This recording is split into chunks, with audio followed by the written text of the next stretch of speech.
Toute entreprise a besoin de transmettre et échanger des informations avec les publics impliqués dans son développement.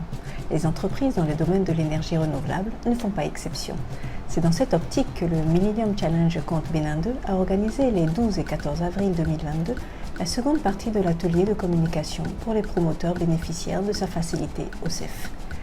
Cette formation pratique rentre dans le cadre de la communication d'impact pour permettre aux promoteurs de l'OCEF de non seulement pouvoir communiquer sur leurs différents produits aux populations cibles, mais aussi de pouvoir communiquer autour du partenariat avec le Millennium Challenge Compte Bénin 2 et les États-Unis d'Amérique à travers le Millennium Challenge Corporation.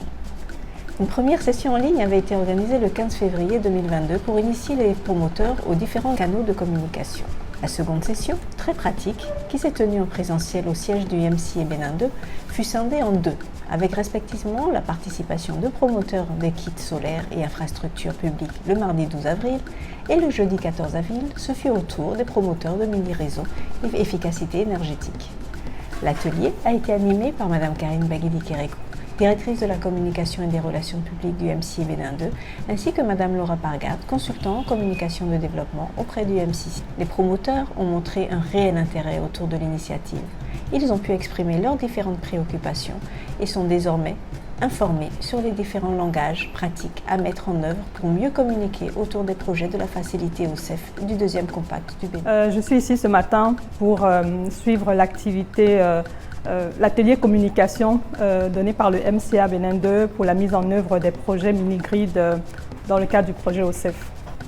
J'ai retenu de cet atelier que la communication est un sujet très vaste d'abord, pour lequel on a besoin d'être formé pour pouvoir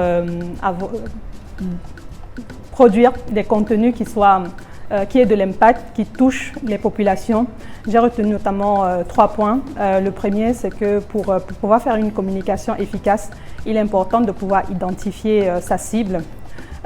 J'ai également retenu qu'un des outils de communication qui fonctionne bien pour des projets comme ceux qu'on développe, c'est de la communication d'impact qui permet de cibler, enfin, d'atteindre les populations en véhiculant des messages très forts, très importants et qui touchent à l'émotionnel des personnes, donc qui permet de retenir la marque qu'on va véhiculer de façon très subtile. Vous savez que le domaine de la communication est très vaste, donc on ne finit jamais d'apprendre.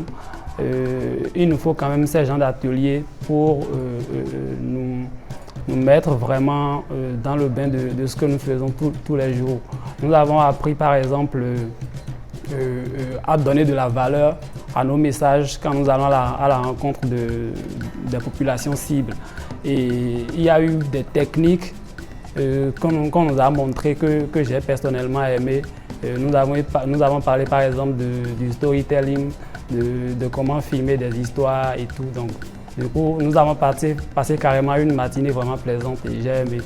À la suite de cet atelier, je souhaiterais quand même que ces genres d'ateliers se multiplient dans les jours à venir parce que c'est comme je le disais tout à l'heure, on croyait tout savoir, mais en réalité, voilà, il y a forcément des choses qu'on ne connaît pas et qu'on a envie de découvrir. Donc du coup, si ces genres d'activités, ces genres d'ateliers peuvent se faire fréquemment, ça va nous permettre d'être tout le temps en contact avec ce que nous faisons tous les jours. Et peut-être un dernier point également, c'est l'atelier sur la vidéo, parce qu'aujourd'hui la vidéo est un outil très important dans le cadre de la communication, parce qu'il permet de toucher une vaste population, quels que soient finalement les niveaux, on va dire, de formation des gens. Et donc c'est un outil très important. On a eu droit à un atelier pratique pour pouvoir faire des vidéos nous-mêmes dans les villages et c'est très intéressant. MCA, moi je ne peux que remercier MCA pour cette initiative parce que nous sommes des partenaires et ils nous accompagnent en matière de communication dans le cadre de ce programme. On ne peut que les remercier et leur souhaiter bon vent pour la suite. Je dirais un grand merci à MCA Bénin 2 et aux gestionnaires de la facilité au CEF, parce qu'à travers ce programme, on peut développer des projets qui vont impacter la vie de plusieurs milliers de personnes au Bénin. Grâce d'une part aux subventions que l'on a reçues du MCA Bénin 2 pour la mise en œuvre des projets, mais également grâce à ces différents ateliers qu'il distille tout au cours du programme pour nous aider et nous renforcer dans différents domaines comme la communication ce matin.